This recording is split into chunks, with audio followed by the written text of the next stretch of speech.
I'm Dan Drake. This is Front Up on Visitor Network TV. And we have a very special guest today, Dr. Tim Lepore, who we appreciate your taking the time to come and be with us. And thank you for inviting me. Share some of your thoughts on what's going on. Let's start with the hospital, get that out of the way. You've been quite vocal, I think, in your concerns, or maybe even opposition is not too strong a word, to putting using part of Mill Hill Park for the hospital expansion. I think we need a new hospital. I mean, I think that's quite clear. The hospital is a great 1960s hospital, but we've got 2014 technology jammed into it, and it just doesn't work. You can only put lipstick on the pig so often. So we need a new hospital. That's easy. I think the ideal location is Wyers Valley. When the hospital, I saw some initial thoughts of the hospital about absconding with a piece of Mill Hill Park, and I said, look, I just want to tell you guys, I'm opposed to this, and I'll be in front of the bulldozers. Is this a NIMBY issue? No, because I've always lived close to a hospital. Whether I live 50 yards away. No, I mean in terms of the park. The park is for the people of Nantucket. It's the only real open space other than over by the lily pond for the people of Nantucket. I mean, you see the park used all day long. Now, some of the purposes are perhaps less elegant than others, particularly around Halloween and the 4th of July when some of the youth engage in pyrotechnics and perhaps drinking. Other things, yeah. But the park is used. It's used heavily and it's used all day long. So I just think that taking a piece of public park for the use of the hospital makes no sense to me. Secondly, I think despoiling the park. Is it comparable to the Boy Scout situation? Oh, it's very comparable. Very comparable. And I think somebody proposed or is putting in a warrant article for just a little piece of it. Well, that's like being a little bit pregnant. If you infringe on the park, you destroy the park. You destroy the continuity of the park. And I just think that is really a mistake. Yes, I'm opposed to it. I've lived next to a hospital, whether in Providence where I was 5 feet away, or in Nantucket. On Nantucket, we lived for 3 months on Main Street, and then the hospital found out what it was really about and moved me into much less elegant quarters. But I've always lived very close to the hospital. So that's not an issue. I love the sound of the helicopter. I love the sound of the helicopter because it means that we're getting a patient up to tertiary care that needs it. So, I mean, that doesn't bother me. I think Wyers Valley makes a lot of sense. I think the water company folks, the Water Commission, they know what's going on. They know what the risks are, and they think that it's entirely situation that's compatible with maintaining good, clean water for Nantucket. Richard Ray was here a little while ago, and he expressed some concerns about that in terms of... I love Richard. I hate to see him retire, but I think that I would put a little more faith in the water company, quite frankly. I mean, might as well irritate everybody.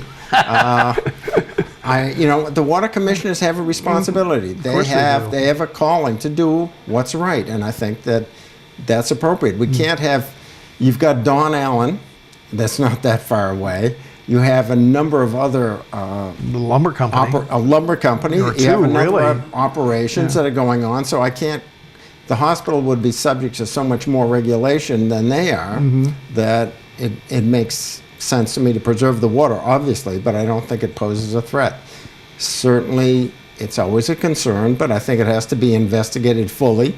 And if it meets all the criteria, I think that's the ideal place in terms of access and everything else. There, of course, is this whole issue with which I'm not all that familiar, but I've heard about the Monomoy neighbors. Yes. Which is, that... We will not... let's not talk about divisions. I can appreciate their thoughts, but I think it's an appropriate location. I'm not going to hurl stones at people and say that because they live here 2 weeks a year. That, but that is what other people have said. I just think that it's an appropriate place, and I wouldn't cast aspersions on anybody else. I just No, think I it's mean the right everybody's place. entitled to their opinion, obviously, and you know, I tend to agree with you, but I also, as a year-round resident, think that the noise of the helicopters is a comforting noise Yes. in a way. It's not pleasant always, but it's comforting. I love it. See those lights go right over the house, and it's good. Another issue that you are very upfront about is the whole tick-borne disease issue. Yes. And this year, the numbers of deer caught, apparently, I haven't seen the final numbers, but it's apparently quite down from prior years. Or Well, I'll disagree with you a bit. maybe, on well, that I then. say I haven't seen the final At numbers. the end of the first week of shotgun, the numbers between shotgun and archery was 470. So the numbers were probably only down 10 or 15 deer. Now, I don't know the second week, and I don't know what the count was in muzzle loading. But I don't think the numbers are going to be off that much. Everybody I've talked to, and some of whom you know, have got many fewer deer this year than in prior years. I will say that if there is a spot on Nantucket, oh, and that's interesting, you should say, many fewer deer, yes. But there isn't a spot on Nantucket, including Main Street, that if you sat there with a shotgun, you couldn't get a deer if you waited a week. Well, Okay. or on Main Street, you can probably wait an hour. 'Cause that's where they all go. I don't think the deer count is down. No, I don't think the deer count is down, but somehow Well, they got smarter. No, I mean, the count, if you look at the numbers, because they had the numbers posted down there for the last 5 years, Monday, Tuesday, 100, 70, 50, Right. 40, 30, then it's the stroll, and then whoever's out hunting in the second week. But it's the kill is an opening day effect. When we had the ill-fated extra hunt in 2005, 2006, it was really the opening day. It's opening day effect. So if you had a series of opening days spread apart by several weeks, you could really increase the kill. There is a conundrum, and that is if you reduce the herd, which I think we should, but if you reduce the herd, we'll have fewer hunters. You have fewer hunters, the herd goes back up. Right. You have ideal habitat. You have no predators. I mean, the only thing they have to watch out for really 10 months of the year, 11 months of the year is Land Rovers. Automobiles, yeah. They look both ways crossing the street, and they can grow old. Because the first shotgun blast, they move into the houses that are posted. You know, and I think if people want to attempt to reduce deer, then I think speaking to these landowners that have their land posted, have hunters that have been identified and can go in there. Either, you know, if we don't want to scare the gentry, you do it with archery because they're in camouflage and there's no noise. Archery is becoming almost as effective as shotgun since the introduction of crossbows. It seems on Nantucket we have a large number of people with bad shoulders, so they have to get a permit from the state to use crossbows, which are perhaps less sporting, but very effective. How about the incidence of tick-borne diseases? Is it flat? Is it increasing? Is it? The numbers stay about the same. They sort of vary around 35 to 50 babesia. I think the most I've seen is 300 Lyme, but it varies in there, 200, 300 somewhere. And then with anaplasma, probably 10 or 15. And then Borrelia miyamotoi, which is the new one, we only had 5 or 6 this year, where we had 10 the year before. I mean, it's a function of looking for it also. Right. I mean, I go out and look aggressively. Yeah. Well, what happens with these diseases if you don't catch them early on? Well, that's an interesting question. With Babesia, Babesia is a plasmodium that invades red blood cells. Some people get desperately ill with it, Now, some people in our age group are the ideal age group that gets sick, because the youngest people I've seen with Babesia, I had 2 people with age 4, but they weren't sick. I had one young woman, 14, who was a little bit sick, but it's mainly older people that get sick. This is a big research project we have going where we're getting blood from people who have had Babesia and looking at their genetics compared to this mouse model where we've identified the genes, not me, actually, a fellow I work with up at Tufts Medical School, identified the genes that govern whether or not you get sick. So that's research that's ongoing. Some people get sick with it, some people don't. Some people it's an incidental finding, some people are near death. Yeah. With Lyme disease, I mean, Lyme disease, I feel I would treat anybody that has Lyme disease times 1. Put a gun to my head times 2. But with oral medication, and that's for a period of 3 weeks, gun to my head, 6 weeks. People that have facial palsies with it, or people that have heart block, I would treat intravenously. Although in other parts of the world, they do tend to treat it by mouth. Lyme disease can be cured. It can be cured at every stage. Lyme disease, however, that's long-standing may cause some issues. It may kick off some autoimmune diseases along the way. And it's not Lyme disease because there's no longer any organisms, but it's kicked off these diseases. Anaplasma, usually people will get sick and get better. I haven't seen people show up with anaplasma sort of undiagnosed. And Borrelia miyamotoi, all bets are off because it's just recently been described, and we've just recently had tests for it. What other health issues are there on the island besides these tick-borne diseases? I think you have the whole, I mean, mental health to me is the biggest unaddressed issue. I mean, we've got Dr. Monto if you break your leg. We've got Dr. Pearl if you have a heart attack. We've got Dr. Kame if you're pregnant. And Dr. Horst if you've got... Dr. Horst if you got something gastrointestinal, and if you need surgery, Dr. Kohler and myself are there. But mental health is a significant problem. Mental health manifests in not only substance abuse, but in domestic abuse and all of these other things. I mean, we're hearing about heroin overdoses. These are very real. I have a Suboxone clinic because I felt there was a need for it, because there are only 2 drugs to treat opiate use with, either methadone or Suboxone. Methadone, you have to go to the Cape every day. Right. Suboxone, we can do out of the office. Is it oral or Oral. Oral. Yeah. And I work with a very experienced nurse, psychiatric nurse, that runs it. And I'm the good cop, she's the bad cop. But, I mean, substance abuse is a tremendous problem. I mean, we talk about 3 overdoses, 4 overdoses in the last 10 days. Yeah. I mean, that's a real problem. One of them was the same person. Yeah.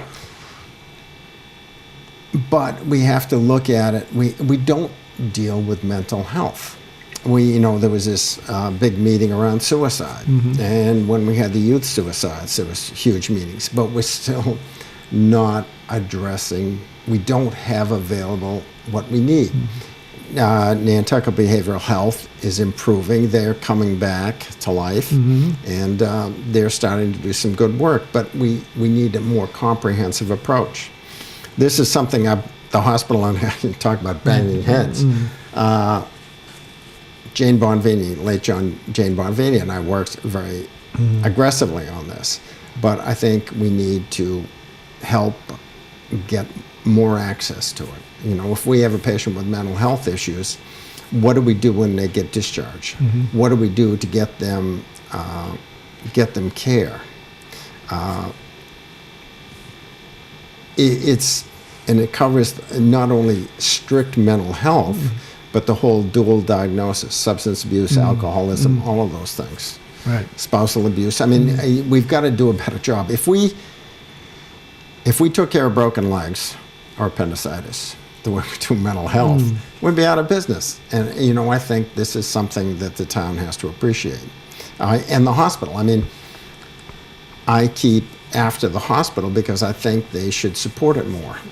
Margot, to use the vernacular, is up to her butt in alligators and trying to drain the swamp here. So she understands the problem, and she's got the director of nurses working on it. But I think this is something that, to me, is one of the biggest health needs we have to go after. And it's such a broad range, and I mean, you can't look at somebody and say that's your problem. No, you the can't. way you can with appendicitis or something of that sort. But I mean, and it's just as devastating. I mean, or more. Yeah, I mean, these people that came in with overdoses. We can reverse the overdose, but how do you reverse the process up here? I mean, the Suboxone program, now people say, yeah, well, Lepore, you're just replacing one drug with another. That's true. But if you're taking Suboxone, you're not hanging around with the nitwits that are selling drugs to you. There's a big financial benefit to being able to not be buying a brick of heroin. And it gives you a bridge. It gives you some tranquil time to sit down and think, how did I get here? Why did I get here? How can I change? And how can I get out of this trap? I mean, it's like AA. I mean, 12 steps. Sit down and think about it. You know, if people, I have a good friend who describes it this way. If I take Dan Drake 30 miles offshore and I say, Dan, I want you to swim to shore, he say, forget it. I kick Dan in the water, Dan's going to start paddling. He's not going to make it 30 miles, though. Well, no, but you're going to try. That's and right. that's as far as the substance abuse issues, that's what we have to look at. People, we provide an opportunity, a bridge. We do harm reduction. People that are on Suboxone aren't getting Hep C. They're not leaving needles everywhere. So we're providing a bridge, an opportunity for people to sit down in a very clear-headed fashion, think about where they are, think how they got there, think what they can do about it. Suboxone isn't for life. It shouldn't be. Some people are going to be on it for life. But I think Suboxone gives people an opportunity. How does somebody get into that program? They call Nantucket Behavioral Health, and they will refer them. And because, see, this is the other issue, and this is what people forget. I write the prescriptions for Suboxone, and my psychiatric nurse Administers them. Gets them started anyway. Gets them started and leads them in the ways of righteousness. But it's the counseling that's the important part. Because you can take Suboxone, good, but if you're not changing your mind, changing your behaviors, then, you know, it's being on Suboxone is just another drug. I want to see people get off of drugs. I just don't think it's necessary. And I think there are some of my clients that I'm working with, patients I'm working with, that are going to be on Suboxone. Okay, if you're 65 years old, okay, I'm not going to make you find it, but if you're 20 years old, if you're 18 years old, then you got a whole life ahead of you. And you don't want to be taking medication your whole life, and you want to be off of heroin.